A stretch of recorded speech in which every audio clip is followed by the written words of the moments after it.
ನಮಸ್ಕಾರ, ಅಮ್ಮನಿಗೆ ನಮಸ್ಕಾರ, ವಿನೋದ್ ರಾಜ್ಗೆ ನಮಸ್ಕಾರ, ಬಂದಿರುವಂತ ಎಲ್ಲ ಕಲಾಬಂಧುಗಳು. ಪ್ರೀತಿಯಿಂದ ಈ ಒಂದು ಘಳಿಗೆಗೆ ಇದು ಮುಖ್ಯ. ಎಲ್ಲರೂ ಒಟ್ಟಿಗೆ ಸೇರಿಕೊಂಡು ಈ ಹಿರಿಯ ಒಂದು ತಾಯಿಗೆ ಒಂದು ಗೌರವವನ್ನು ಸೂಚಿಸಬೇಕು ಅಂತ ಬಂದಿರುವಂತಹ ಸಹೃದಯ ಇರಲ್ಲ, ಆ ಹೃದಯಕ್ಕೆ ನಮಸ್ಕಾರ. ಬಹಳ ವಿಶೇಷ ಇದು. ಕನ್ನಡ ಚಲನಚಿತ್ರ ರಂಗದಲ್ಲಿ ಒಂದು ದಾಖಲೆಯನ್ನು ಇವತ್ತೆಲ್ಲರೂ ಮಾಡ್ತಾ ಇದ್ದಾರೆ. ಇದು ಬಹಳ ಅತ್ಯಂತ ಅಪರೂಪವಾಗಿದೆ. ಒಂದು ಹಿರಿಯ ನಟಿಗೆ ಎಲ್ಲೋ ಒಂದು ವೇದಿಕೆ, ಏನೋ ಒಂದು ಸನ್ಮಾನ ಅಥವಾ ಯಾವುದೋ ಒಂದು ಜಾಗ, ಒಂದು ಹಬ್ಬಗಳು ಏನೋ ಒಂದು ಅಲ್ಲದೆ ಎಲ್ಲರೂ ಅವರಿರೋ ಜಾಗಕ್ಕೆ ಬಂದು ನೀವು ನಮಗೆ ಬೇಕು, ನಿಮ್ಮನ್ನ ಪ್ರೀತಿಸಿದ್ವಿ, ನೀವು ನಮಗೆ ಇಷ್ಟು ನಿಮ್ಮನ್ನು ಆರಾಧಿಸಿದ್ವಿ, ನೀವು ನಮ್ಮ ಜೀವನದಲ್ಲಿ ಅತ್ಯಂತ ಮುಖ್ಯ ವ್ಯಕ್ತಿಗಳಲ್ಲಿ ನೀವೊಬ್ಬರು. ನಾವು ಎಷ್ಟು ನೆನಪುಗಳು ನಮಗೆ, ನಮ್ಮ ನೆನಪುಗಳಲ್ಲಿ ಒಳ್ಳೆ ವ್ಯಕ್ತಿಗಳು ಅಂತ ನಾವು ಜೀವನದ ಒಂದು ರಿವೈಂಡ್ ಮಾಡ್ಕೊಂಡು ನೋಡಿದ್ರೆ ಕೆಲವು ಫೇಸಸ್ ಬರುತ್ತೆ.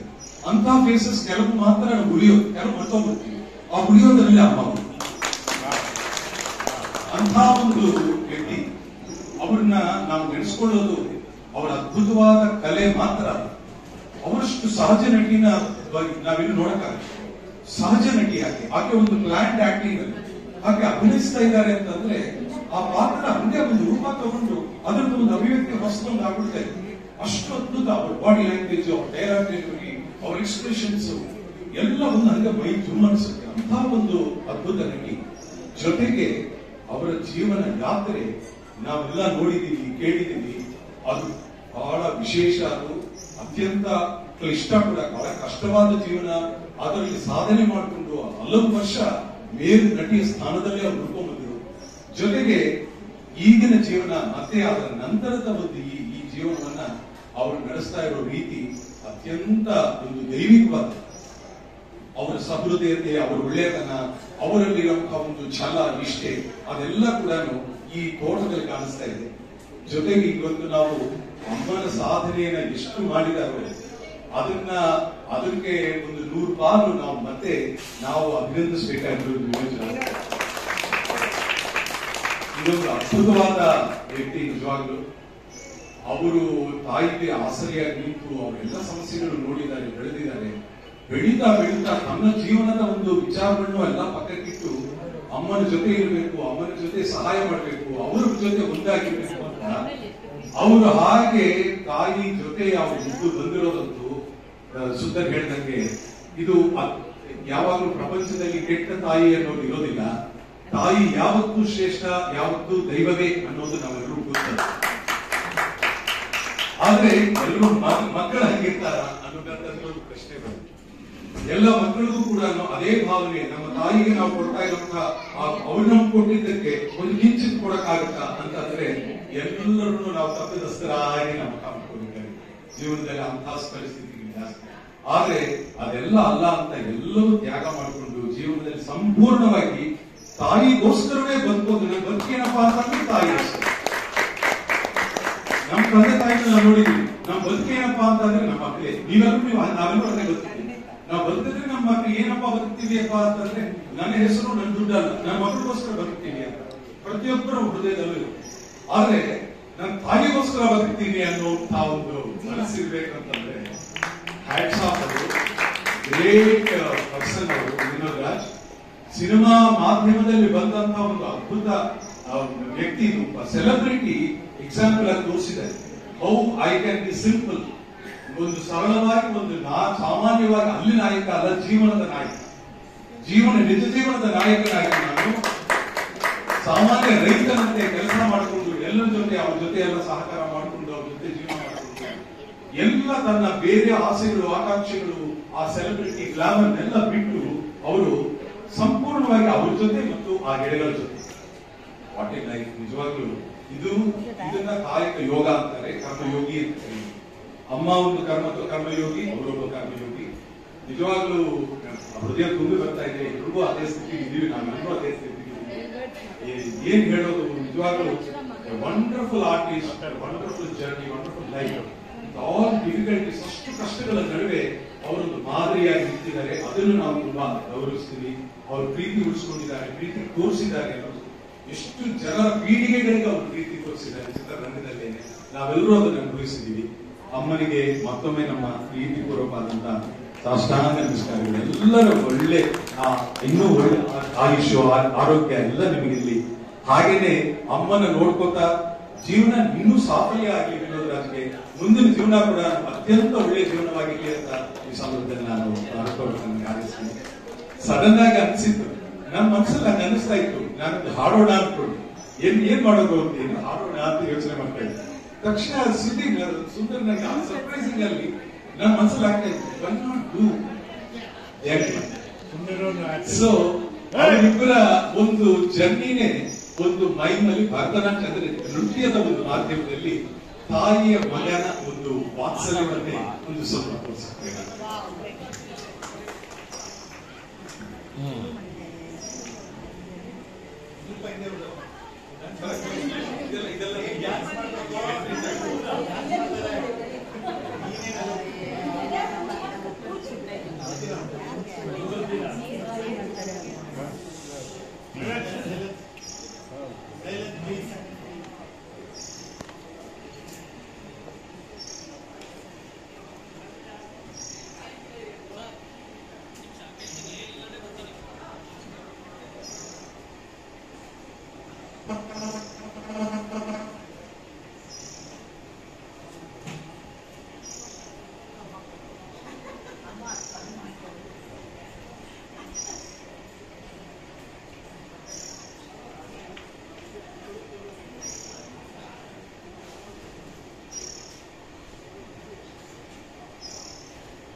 ರಂಗನ ಮೇಲೆ ಆನೆ, ಮುಟ್ಬೇಡಿ, ನನ್ನ ಮುಟ್ಬೇಡಿ, ನನ್ನ ಮುಟ್ಬೇಡಿ.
उमेश बनकार ಅವರೇ ನಮಸ್ತೆ ಸರ್ ನಮಸ್ತೆ ಸರ್ ಅದ್ಭುತ. ನಾನು ನನಗೆ ಒಂದು ಭಾವನೆ ಬಂತು. ನಮ್ಮ ಬಾಬಾ ಹರೀಶ್ ಅವರು ಸುಮ್ಮನೆ ಇರಲ್ಲ, ಏನಾದರೂ ನನಗೆ ಕೆಣಕನೇ ಕೊಟ್ಟಿರ್ತಾರೆ. ಸುಧಾರಣ ಈ ಕಾರ್ಯಕ್ರಮ ಮಾಡ್ತಾ ಇದ್ದೀವಿ, ಇಂಟರ್ನ್ಯಾಷನಲ್ ಮಹಿಳಾ ದಿನಾಚರಣೆ, ಅದು ಮುಂದೆ ಹೊರಟೋಯ್ತು. ಅಮ್ಮ ಕಾರ್ಯಕ್ರಮಕ್ಕೆ ಏನಾದರೂ ಶೀರ್ಷಿಕೆ ಕೊಡುವಂತಾರೆ. ಅಮ್ಮನ ಕಾರ್ಯಕ್ರಮಕ್ಕೆ ಏನಪ್ಪಾ ಶೀರ್ಷಿಕೆ ಕೊಡೋದು, ನಾನೇನೋ ಉದ್ದೇಶಿಸಿದರೆ ಅಂತ ಯೋಚನೆ ಮಾಡ್ತಾ ಇದ್ದ ಸಂದರ್ಭದಲ್ಲಿ ನನಗೆ ಬಂದಿದ್ದು ತಾಯಿ ಶಾರದೆ. ಒಂದು ಹಾಡಿದೆ, ಆ ಹಾಡು ಈ ತರ ಪ್ರಾರಂಭ ಆಗುತ್ತೆ. ನಮ್ಮಮ್ಮ ಶಾರದೆ ಉಮಾ ಮಹೇಶ್ವರಿ ಅಮ್ಮ. ನನಗನ್ಸಿದ್ದು ನಮ್ಮಮ್ಮ ನಿಮ್ಮೊಳಗೆ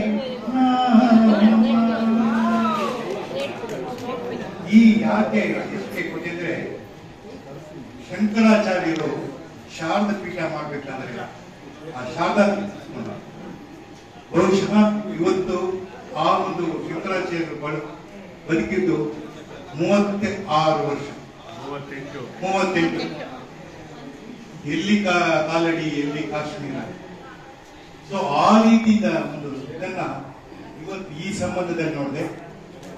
ಮುಂದುವರೆದಾಗ ನನಗೆ ಶ್ರೀಧರ್ ನೋಡಿದಾಗ ಶ್ರೀಧರ್ ಎಲ್ಲರೂ ಮಾತಾಡಬೇಕು, ಎಲ್ಲರೂ ಹಾಡು ಹೇಳ್ಬೇಕು ಅನ್ನೋದಾಗ ಶ್ರೀಧರ್ ಹತ್ರ ಕಿವಿ ಇದೆ ಎಲ್ಲ ಇದೆ. ನೃತ್ಯ ರೂಪದಲ್ಲಿ ತಾಯಿ ಮಗನ ಸಂಬಂಧ ಏನಾದ್ರು ಮಾಡ್ತಾರೆ.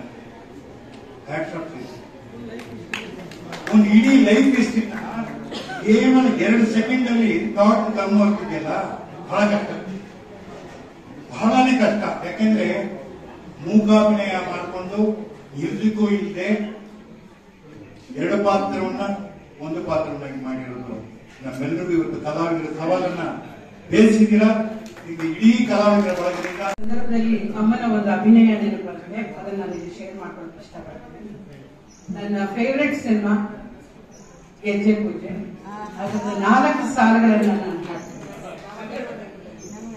ಪಂಚಮ ವೇದ ಪ್ರೇಮದ ನಾದ ಹೃದಯ, ಪಂಚಮ ವೇದ ಪ್ರೇಮದ ನಾದ ಪ್ರಣಯದ ಸರಿಗಮ ಭಾವಾನಂದ ಹೃದಯ ಸಂಗಮ ಅನುರಾಗ ಬಂಧ ರಾಗರಾಗಿಣಿ ಯೋಗಾನುಬಂಧ ಪಂಚಮ ವೇದ ಪ್ರೇಮದ ನಾದ ಪ್ರಣಯದ ಸರಿಗಮ ಭಾವಾನಂದ. ಈ ಹಾಡಿಗೆ ತಕ್ಕಂತೆ ಇವತ್ತು ಇಡೀ ವಾತಾವರಣ ಪ್ರೇಮದಿಂದ ತುಂಬಿಕೊಡುತ್ತಾ ಇದೆ. ನಾನು ಮುಖ್ಯವಾಗಿ ಒಂದು ವಿಷಯವನ್ನ ಅಮ್ಮನಿಂದ ಕಲ್ತಿರೋದನ್ನ ಹೇಳ್ತೀನಿ. ನನಗೆ ಬಹಳ ಬಹಳ ಬಹಳ ಪ್ರಿಯವಾದ ನಟಿ ಅಮ್ಮ. ಅವರನ್ನ ನಾನು ಚಿಕ್ಕ ವಯಸ್ಸಿನಿಂದ ನೋಡ್ತಾ ಬೆಳೆದು ಬಂದಿದ್ದೀನಿ. ಅಮ್ಮ ಅಂದ್ರೆ ತೆರೆಯ ಮೇಲೆ ತೆರೆ ಹಿಂದೆ ನಿಜ ಜೀವನದಲ್ಲಿ ಅಮ್ಮ ಅಂದ್ರೆ ಹೇಗಿರ್ಬೇಕು ಅನ್ನೋದನ್ನ ನಾನು ಅವರಿಂದ ಕಲ್ತಿದ್ದೀನಿ. ನೀಲಮ್ಮ ಅಂದ್ರೆ ಅಮ್ಮ. ಆ ಒಂದು ಗಣ್ಣಲ್ಲಿ ಕಟ್ಟಿರೋ ದಿನ, ನಾನು ಕಲ್ತಿರೋ ದಿನ, ನನ್ನ ಜೀವನದಲ್ಲಿ ನನ್ನ ನಟನೆಯಲ್ಲಿ ಹಾಸ್ಯವನ್ನ, ಅಳುವನ್ನ, ಲಘುವನ್ನ ಹೇಗೆ ಮಿಶ್ರವಾಗಿ ಬಳಸಬೇಕು ಅನ್ನೋದನ್ನ ನಾನು ಅವರಿಂದ ನೋಡಿ ಕಲ್ತಿದ್ದೆ. ಹಾಗೆ ತಾಯಿನ ಒಬ್ಬ ಮಗ ಆಗಲಿ ಮಗಳಾಗಿ, ಮಗ ಒಬ್ಬನೇ ಅಲ್ಲ ಮಕ್ಕಳು ಕೂಡ ತಾಯಿನ ನೋಡ್ಕೋಬಹುದು ಅನ್ನೋದನ್ನ ನಾನು ಇನ್ನೂ ಇಲ್ಲ ಸತ್ಯವಾಗ್ಲು. ಯಾಕೆಂದ್ರೆ ನನ್ನ ತಾಯಿ ಕೂಡ ಹೆಚ್ಚು ಕಮ್ಮಿ ಇದೇ ಒಂದು ಹಂತದಲ್ಲಿದ್ದಾರೆ. 87 ವರ್ಷ ವೀಲ್ ಚೇರ್ ಇದ್ದಾರೆ.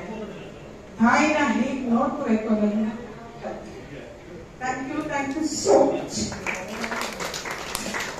ಈಗ ಮಾಧ್ಯಮದ ಪರವಾಗಿ ಕುಮಾರಿ ಸಿಂಧೂರ್ ಅವರು ಸ್ನೇಹ ಸಂಬಂಧಗಳು ಹೇಗಿರ್ಬೇಕು ಅನ್ನೋದನ್ನ ಹೀಗಿರ್ಬೇಕು ಅನ್ನೋದ್ರಲ್ಲಿ ಮಾಡಿ. ಎಲ್ರಿಗೂ ನಮಸ್ಕಾರ. ಮಾಧ್ಯಮ ರಂಗಕ್ಕೂ ಅವಿನಾಭಾವ ಸಂಬಂಧ ಇದೆ.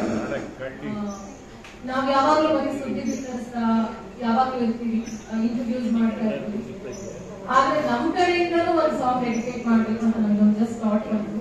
ಇಲ್ಲಿ ಎಲ್ಲರೂ ಸೇರಿರೋದು ಸ್ನೇಹಕ್ಕೋಸ್ಕರ.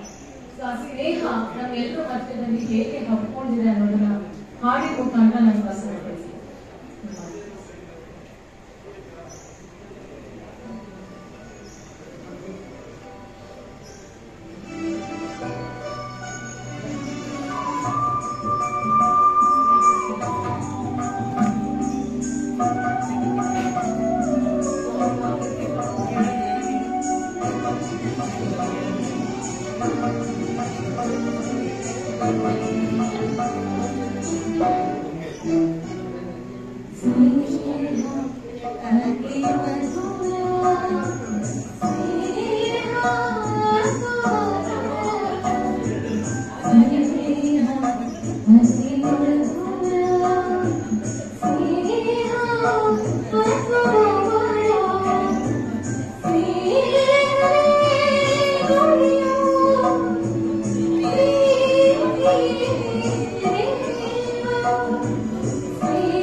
ಯಾರೇ ಮಾತಾಡಿ ಎಲ್ರಿಗೂ ಅವಕಾಶ ಇದೆ, ಯಾರಿಗೂ ಮಾತಾಡಿ ಕೇಳೋದಿಲ್ಲ, ಚಿಕ್ಕದಾಗಿ ಮಾತಾಡಿ.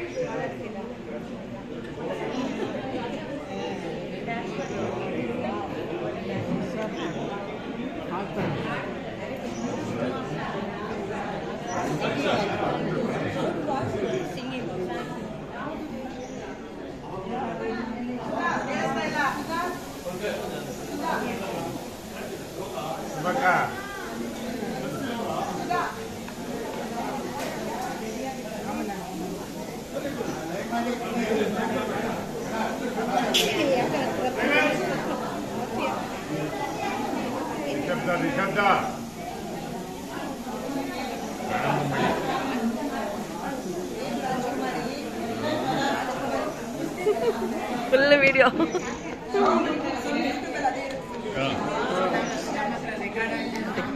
ಒಂದು ವಾರಕ್ಕೆ ಫುಲ್ ಆಗೋಯ್ತು. ಆಯ್ತು.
ನಿಮ್ಮ ಪುಣ್ಯ ಇಲ್ಲಿ ಫ್ಯಾನ್ ಇದೆ, ಅದಕ್ಕೆ ನಮ್ಮನ್ನು ಇಲ್ಲಿ ಕರೆದಿರ್ತೇನೆ.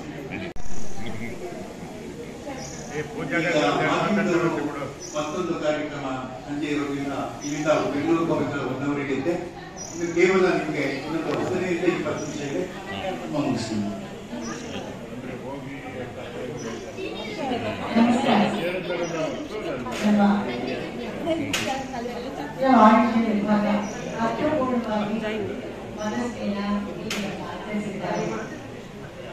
ಶ್ರೀಲಂಕೆ ಅಮ್ಮನವರ ಬಗ್ಗೆ ಹೇಳಿ, ಒಬ್ಬ ಕಲಾವಿದೆ ಹೇಗೆ ಬಂದಲ್ಲಿ ಹೇಗೆ ಬರಲಿ, ಅದನ್ನ ಹೇಗೆ ಎದುರಿಸಬೇಕು,